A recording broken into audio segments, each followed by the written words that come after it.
Timeline, 5000 ans d'histoire, Richard Fremder.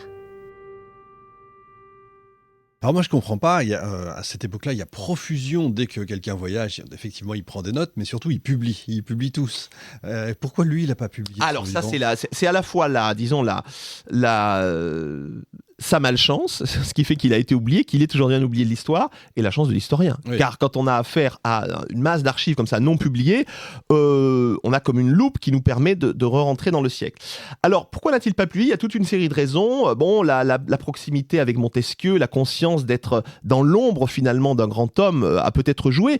Je crois d'ailleurs que c'est l'élément d'explication qui fait que les historiens ont mis tant de temps à découvrir cette masse d'archives considérables qui sont les archives de la Tapie. C'est qu'en fait, pendant 250 ans, il y avait une obsession chez les historiens, et les historiens aussi de la littérature, dans les manuscrits, par rapport aux manuscrits, aux trésors cachés qui pouvaient se trouver à la Brède et dans la région, c'était les manuscrits Montesquieu. Donc voilà, songez que les pensées de Montesquieu n'ont pas été publiées jusqu'à la fin du XIXe siècle. Donc on allait d'abord chercher les manuscrits de Montesquieu, et donc Montesquieu a été en quelque sorte ce fantôme ou ce grand homme qui a obscurci la découverte que l'on pouvait faire des manuscrits Latapie. Alors Latapie n'a pas publié évidemment ses récits de voyage, ils étaient trop intimes trop personnels pour qu'il puisse l'envisager, mais il a en revanche publié anonymement, ce qui fait qu'on a peu retenu son nom, un ouvrage qui a joué un rôle tout à fait central dans la diffusion d'une nouvelle esthétique paysagère en France. Cet ouvrage, c'est L'art de former les jardins modernes.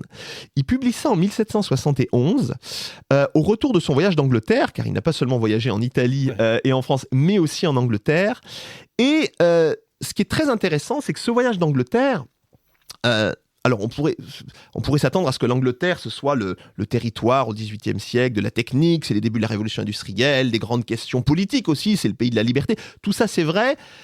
Est-ce que l'Italie, ce soit le pays des arts et en fait, et de l'esthétique? Mais chez Latapie, c'est l'inverse. Car ce que Latapie découvre en Angleterre, c'est le charme absolument extraordinaire de cette liberté laissée à la nature dans des jardins anglais.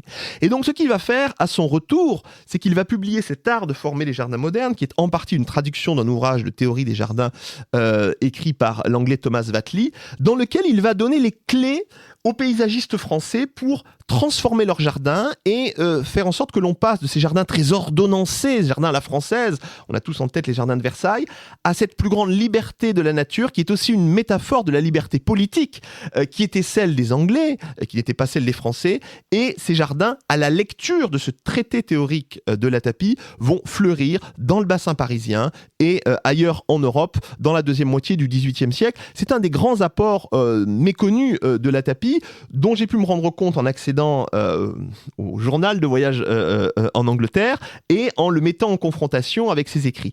Et quand on lit justement ce journal de voyage d'Angleterre, on découvre des choses très intéressantes. Je peux peut-être vous en lire un petit extrait qui est intéressant, alors qui n'est pas un extrait justement du traité, mais qui est un extrait du journal, mais qui dit bien les intentions de Latapie.